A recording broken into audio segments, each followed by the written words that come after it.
हम ये सोचते हैं हमारे जाते प्रलय हो जाएगी, हम हैं तो हम ही चला रहे हैं, हम कुछ नहीं कर रहे हैं भाई। अपनी अपनी बोलियां बोलकर सब पंछी उड़ जाएंगे, डाल पर अभी बैठे हुए हैं। इसलिए ज्यादा मोह ममता नहीं तो मोह जो है फिर खींच कर लाएगा। और कहते मौत नहीं रुलाती, अंत काल में रुलाता है मोह। किसका मोह कितना है? कोई राजमहल में रहकर भी मोह नहीं है, और कोई साधु बनकर भी एक कटोरे का ही मोह करके बैठा हुआ। और किसी किसी का मोह तो बहुत अद्भुत। एक साधु बाबा बहुत अच्छा प्रवचन करते थे, वो सुनाया करते थे। वो कहते थे कि एक बाबा जी का कंबल चुरा लिया चोर ने। बाबा जी ने जाके रिपोर्ट लिखवाई, पुलिस में रिपोर्ट लिखवाई कि मेरा एक बिस्तर चला गया, एक रजाई चली गई, एक तकिया गायब हो गया, पहनने के कपड़े जाते रहे, और जो कुछ भी लिखवा सकता था वो सब लिखवा दिया। लिखने वाले इंस्पेक्टर ने जब रिपोर्ट लिखनी शुरू की, 20-25 तरह का सामान लिखवाया। मेरा पाजामा था, मेरा कोट था, मेरी रजाई थी, मेरा बिस्तर था, मेरा कंबल, मेरा तकिया। तो इंस्पेक्टर कहता, बाबा जी इतना सामान लेके चलते हो? और वहीं पर वो चोर भी पकड़ा गया था, वो भी वहां बंद था, किसी और चोरी में पकड़ा गया। उसको इतना गुस्सा आया, उसने वो फटा हुआ कंबल फेंक के मारा, बोला यही तो था, लो अपना। इतना कुछ लिखवा दिया। इंस्पेक्टर को भी गुस्सा आया, उसने बाबा जी को डांटना शुरू कर दिया। एक फटे हुए कंबल के लिए इतना कुछ लिखवा दिया, बोले यही मेरा तकिया, यही मेरा कोट, यही मेरी रजाई, यही मेरा बिछौना, मेरा पजामा भी यही है। इसी को लपेट लेते हैं हम लोग। तो कितना उसने लिखवाया, लेकिन इंस्पेक्टर क्या कहता है, ये तो पता नहीं कि ये क्या क्या है, लेकिन बाबा जी इतना जरूर पता है, दुनिया भर की चीजों में हम गृहस्थियों को इतना मोह नहीं है जितना आपका इस कंबल में मोह है। प्राण बसे हुए हैं इसमें। तो वस्तुओं में जितने प्राण बसे रहेंगे ना आपके, छोड़ना मुश्किल हो जाएगा। जब इन वस्तुओं से प्राण हटाकर आप प्राणनाथ परमात्मा में अपने प्राण को बसाओगे तो कल्याण होगा। रास्ता यही है। तो आखिर में जो भाव भावना होगी, यम यम वापि स्मरण भावम त्यजति अंते कलेवरम, जिस भाव भावना को बनाए रख करके आप आखिर में शरीर को छोड़ोगे, उसी तरह की भाव भावना को प्राप्त कर लोगे, वैसी ही गति होगी। ये समझ लीजिए, अंते या मति सा गति, अंते या मति ही सा गति ही। जो कुछ अंत काल में मति भावना बन जाती है, जैसा दिमाग, जैसे विचार, जो कुछ अंत में चल रहा है, वैसी ही गति होगी। अब सदगति हो या दुर्गति, ये आपके ऊपर है। लेकिन ये ध्यान रखना कि जीवन भर जो कुछ आप करोगे, उसी से आपका अंतःकरण निर्मित होता है, उसी से भावनाएं बनती हैं। कितनी भी कोशिश करते रहें। वो याद करा रहे थे ना, आखिर में सेठ जी मरने लगे तो लोग, घर के लोग कोशिश में लगे हुए, इनसे भगवान का नाम निकलवाएं। तो भाई का नाम ओम प्रकाश था। बोले देखो कौन आया। ओम आया, ओम। वो सुना नहीं, उसने देख भी रहा। पहचानो कौन आया। बोले भाई आया, भाई। बेटे का नाम गोपाल था। ये देखो कौन आया। बोले मेरा छोटा काका आया।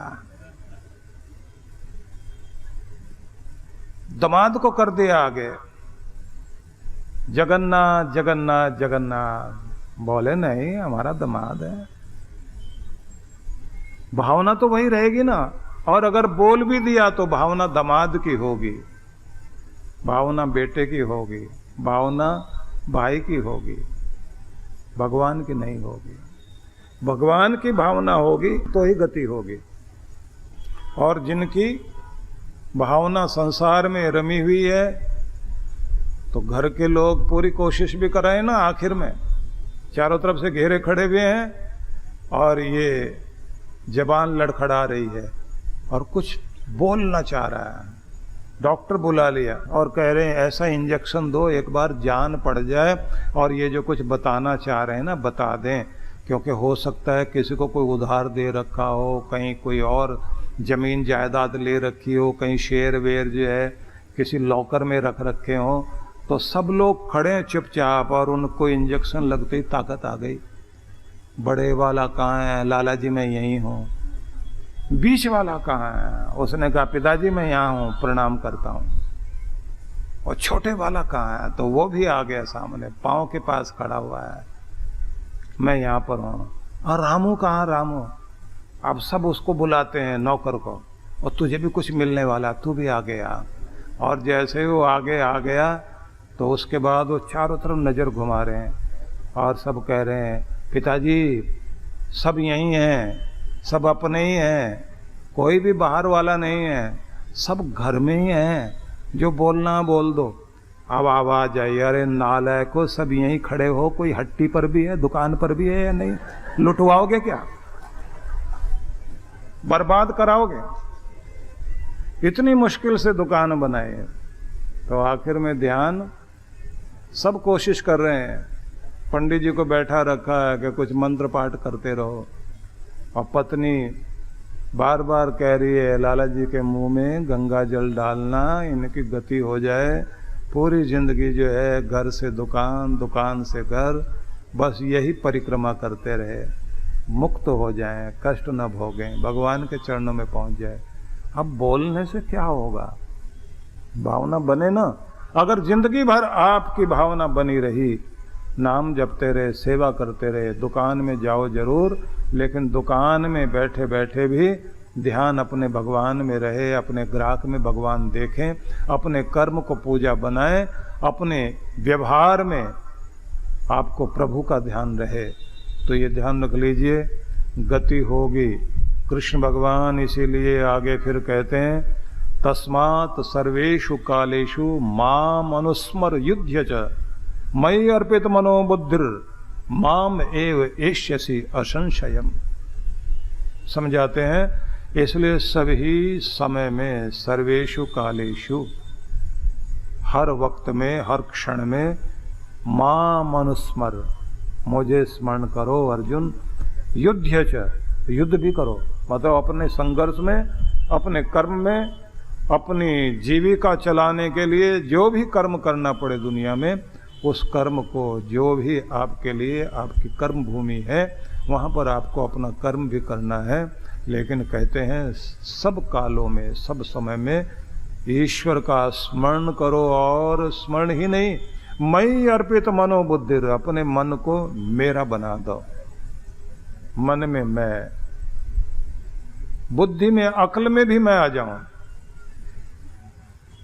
बस हर रूप में मन को भी मुझे अर्पित कर दो, बुद्धि को भी अर्पित कर दो, तुम्हारी अक्ल अर्पित हो जाए भगवान को, मन भगवान को अर्पित हो जाए, तो कहते हैं तब स्मरण करता हुआ व्यक्ति माम एव एष्यसि, मुझे ही प्राप्त होगा, असंशयम, इसमें संदेह नहीं है।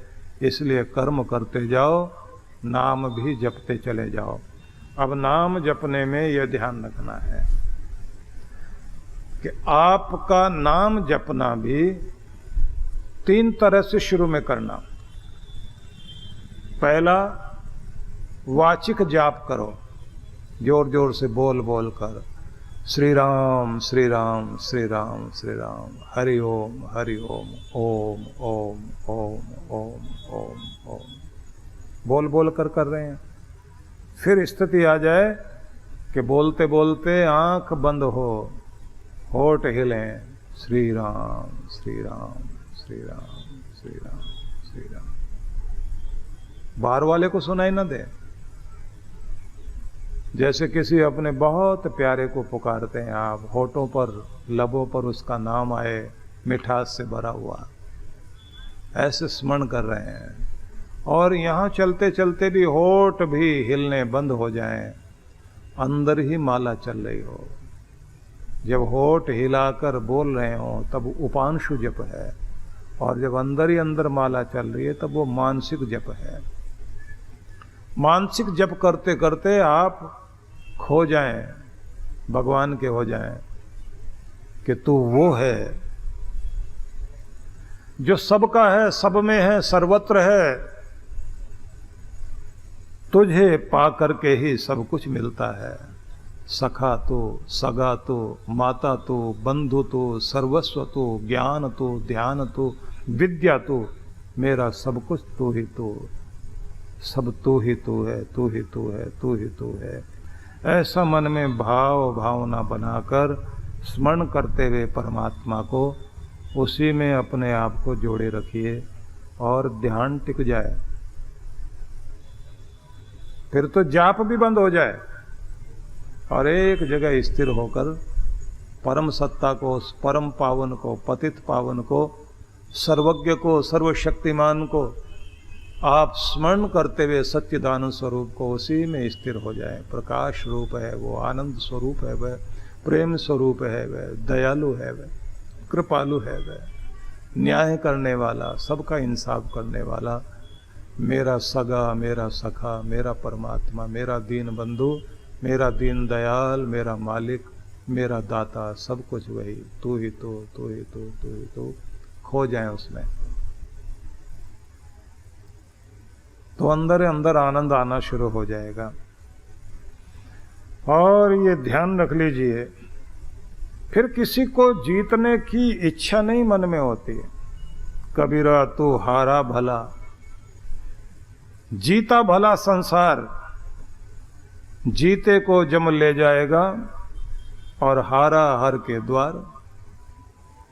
जिसने अपने आप को हार दिया परमात्मा के आगे, भगवान से अपने आप को हार दें, मतलब समर्पित हो जाएं, वहां अपनी ताकत लगाने की जरूरत नहीं है। भगवान के प्रति समर्पित हो जाएं तो कहते हैं कि जिसने अपने को हार दिया तो वो हारा नहीं है, वो हर के द्वार पहुंच गया। और जो भगवान को जीतना चाहता है, भगवान को यूज करना चाहता है, तो जीते को जम ले जाएगा। ऐसा जो कहता है मेरे पास तो दुनिया भर की चीजें हैं, मैंने तो सब कुछ बना लिया है, कहते हैं उसको तो यम खींचेगा। मतलब आखिर में सदगति नहीं होगी, दुर्गति ही होगी, क्योंकि दुनिया के मोह बंधन में फंसा हुआ व्यक्ति मुक्त नहीं होता, बल्कि और बंधन में आ जाता है। इसलिए कमाओ बहुत, प्रयोग भी करो, उपयोग भी करो, सहयोग भी करो, उद्योग भी करो, योग भी करो, लेकिन इस बात का ध्यान रखना कि योग हो परमात्मा से, और संयोग में जो भी दुनिया मिली है उनका जो भी सहयोग कर सकते हो सहयोग करते चले जाना, इसी से आपका कल्याण होगा।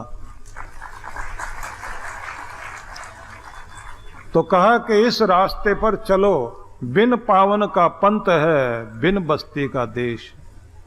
ऐसी दुनिया है वहां जहां हमने जाना है, वहां कोई बस्ती नहीं है।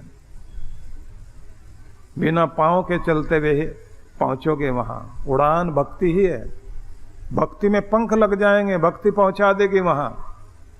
और ये जो चीजें हैं दुनिया की, इनको तो यहीं एक एक करके छोड़ना पड़ेगा। छुड़ाने वाली ताकत तो बहुत बड़ी है। हर चीज तो अमानत है ना उसकी, परमात्मा की अमानत है हर चीज, यहाँ तक कि ये जिंदगी भी उसकी अमानत है। और जिसकी अमानत है उसको लौटानी पड़ेगी। रिटर्न टिकट लेकर आए हो भाई, पता नहीं वापसी कब होनी है, फ्लाइट कब तैयार हो जाए और पकड़ के अंदर बैठा दिया जाए। आदमी कहे अभी तो मैं तैयार नहीं हूं, बोले हम तो तैयार हैं। नहीं अभी थोड़ा मौका दे दो, बोले अब कोई मौका नहीं, अब तक जो मौका दिया उसमें तुमने क्या किया। नहीं, अगर अब तुम मौका देते हो भगवान, हम न जाने क्या क्या कर देंगे। बोले 300 बार मौका देकर देखा तो फिर वही का वही करता रहता है, इसलिए अब तो सब कुछ छोड़ के जाना पड़ेगा। सब ठाठ पड़ा रह जाएगा जब लाद चलेगा बंजारा, सब कुछ छोड़ के जाना पड़ेगा। किसी दिन देख लेना, बस ऐसी नींद आएगी तो सोया जग न पाएगा, तुझे दुनिया जगाएगी। आवाज देंगे, हिलाएंगे, आंख खोलो, कुछ तो बोलो, फिर हिलता नहीं, हाथ नहीं हिलेगा, जीभ नहीं हिलेगी, आंखें नहीं हिलेगी।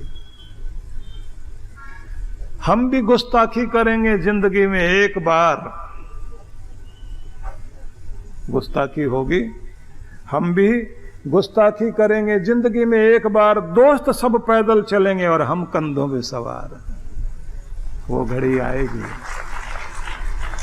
कौन कौन किसको छोड़ने जाएगा। आखिरी यात्रा होती है ना, नहीं पता किसके कंधे पर कौन होगा, लेकिन आएगी तो घड़ी ना। आदमी सब कुछ बातें सुनने को तैयार रहता है, लेकिन अगर ये बताना शुरू कर दो, नहीं नहीं ये क्या बात करने लगे, थोड़े जीने वीने की बात करो ना। और हम ऐसी बातें सुनना भी चाहते हैं। पंडित से पूछेंगे जरा बताना हमारी उम्र कितनी है, वो भी उसका अंदाज लगाता है ये कितनी सुनना चाहता है। वो बताएगा 84 साल 6 महीने 7 दिन 3 घंटे 5 मिनट 15 सेकंड। अरे साहब क्या हिसाब लगाया, बिल्कुल ठीक कह रहे हो, मेरा मन भी कहता है इतना तो खींच ही लेंगे। और पानी केरा बुध बुधा असमानत की जात। मनुष्य की स्थिति ऐसी है जैसे पानी का बुलबुला, देखत ही छिप जाएगा ज्यों तारा प्रभात। जैसे सुबह के समय में सारे तारे देखते देखते छिप जाते हैं, ऐसे ही जो दिखाई दे रहा था, चमक रहा था, आवाज सुनाई दे रही थी, न जाने कहाँ जाके छिप जाता है। क्योंकि छिपाने वाला जब छिपाता है, न आवाज आती न पद चिन्ह दिखाई देते, जाने वाले की बस याद आती रहती है, जाने वाला लौट कर नहीं आता। तो ये किसी और की बात नहीं है भाई, हम सब की है। तो जरा दिमाग पे जोर डाल के देखना कि एक दिन वो दिन भी होगा। इजिप्ट में एक कहावत है जिसमें यही सार है कि भगवान ने एक चालाकी की, ये तो बता दिया कि मरना सबको है, लेकिन साथ में कान में कह दिया तेरा नंबर अभी नहीं आने वाला, तू तो अभी जिएगा। तो आदमी गलत फहमी में ही जीता है, वो सोचता है जो चला गया ना उसकी तो आ गई, हम तो भी हैं, रहेंगे। तो निवेदन यह है आप सभी से कि जितना भी समय है उसका सदुपयोग करना है।